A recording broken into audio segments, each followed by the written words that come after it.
Hi, and welcome to the Crash Course in Passover, the holiday in which we celebrate the birthday of the Jewish people as we achieved our national freedom from the land of Egypt. But what many people don't realize, it actually took 500 years to get there. The formation of the Jewish nation took 5 centuries in total. It can be divided into 2 distinct stages. Stage 1 is the era of the Patriarchs and the Matriarchs. It's a 290-year period, and it covers the remarkable lives of the family that founded the Jewish nation. Abraham and Sarah, Isaac and Rebekah, Jacob who marries Rachel and Leah. Just consider who these individuals were. They were gigantic intellects, with Abraham discovering on his own the rationale for the existence of one God. They were courageous revolutionaries who tried to demonstrate to the world that it wasn't about idols being made in the image of man, but that it was man who was made in the image of God. They were outstanding leaders who earned the respect of world leaders. They were spiritual giants. All 7 of them achieved the level of prophecy with God. And they were faithful servants, willing to go on a journey to build a nation committed to God and live in a very holy land. But the challenge is, how do you translate great individuals into a great nation? It's not enough for a group of people to be inspired by their founding fathers and mothers. Inspiration can barely survive the ups and downs of day-to-day living, let alone will to help them face the enormous struggles and upheavals they must survive as they traverse the course of history. The nation itself needed to be forged through their own experience, to test their mettle and commitments. Just think about the type of nation God was trying to create. They needed to be willing to enter a covenant with God sight unseen and accept whatever commandments and responsibilities He asked of them. They needed to attempt to be a moral light unto nations that were bigger, stronger, and seemingly more influential.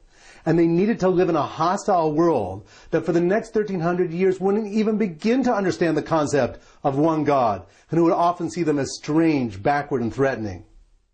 And most importantly, they were never to give up on the dream to help the world achieve universal peace, brotherly love, and the awareness that we are all children of a loving, caring God, the King of the universe. To achieve this, God needed the nation to go through an experience that would enable them to know in their bones that God exists, that He controls the universe, and that nothing stands in His way. To feel His love and care for them as descendants of the Patriarchs and the Matriarchs. To have trust that the darker periods and struggles are part of the process of growth and eventual redemption. And ultimately be grateful to be part of this nation and to do everything humanly possible to pass on the sense of privilege and responsibility to their children and the next generation. Enter phase 2 of national formation, the 210 years in the land of Egypt. The land of Egypt was the womb and birthplace of the Jewish people. 94 years of a gradual assimilation into Egyptian culture, and then 116 years spent in slavery. Just imagine what it was like to be back then, living in the most powerful civilization of the time that was also the most spiritually impure. Egypt was filled with black magic and idolatry. We had been reduced for generations to slavery because the Egyptians had become suspicious of our loyalties. And it was ruled by a pharaoh that was absolutely committed to destroy our future, as he decreed to drown all newborn male children. But somehow the Jewish people maintained an ember of hope. Despite the most brutal oppression and killings, the descendants of Abraham and Sarah, especially the women, were committed to having children.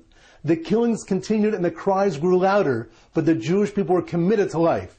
God heard their cries, and then, for the first time in human history, He lifted the veil off the natural world and He revealed His awesome power, control, and awareness, and ultimately He made a mockery of the most powerful man that walked the planet. Using the 10 plagues, God demonstrated over the course of a year that He controlled every facet of reality, and He could change the very nature of nature. The first 3 plagues, blood, frogs, and lice, demonstrated God's existence and His absolute control of everything below, the water, creatures from the water, and the dust. The next 3 plagues, wild animals, pestilence, and boils, showed that God had absolute authority over everything that walked the land, both animals and man. And with the final set of 3 plagues, hail, locusts, and darkness, God demonstrated that He had absolute control over nature, even something as fundamental as day and night. It was the 10th plague, though, that was the ultimate act of measure for measure. When the civilization that enslaved us and tried to rob us of our future saw at the stroke of midnight the destruction of their own future with the death of their firstborn.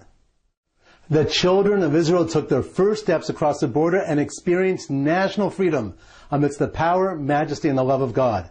And that's why every year Jews around the world try to capture that experience and transmit it as the foundation of our national identity and purpose to our children, our future. That's why at the Seder we use a Haggadah, which guides our retelling of the story and directs us to share the experience as if we had been there ourselves. We acknowledge our roots as idol worshippers and slaves and the transformation to a free nation under one God. We lift 4 glasses of wine to mark the different stages of redemption and drink while reclining to connect to the noble spirit of being God's people.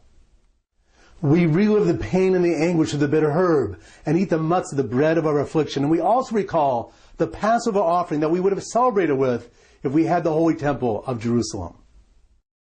But most importantly, we do whatever we can to encourage our children to ask questions, to be curious and aware. And hopefully they'll walk away with an understanding why this night is truly different from any other night in history. And that's because it produced a nation that is truly different from any other.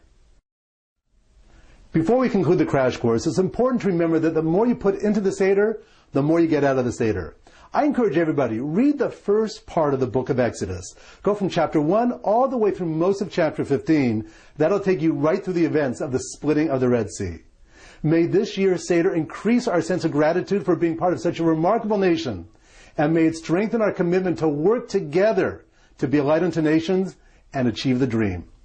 Have a very happy Passover, and please God, next year in Jerusalem.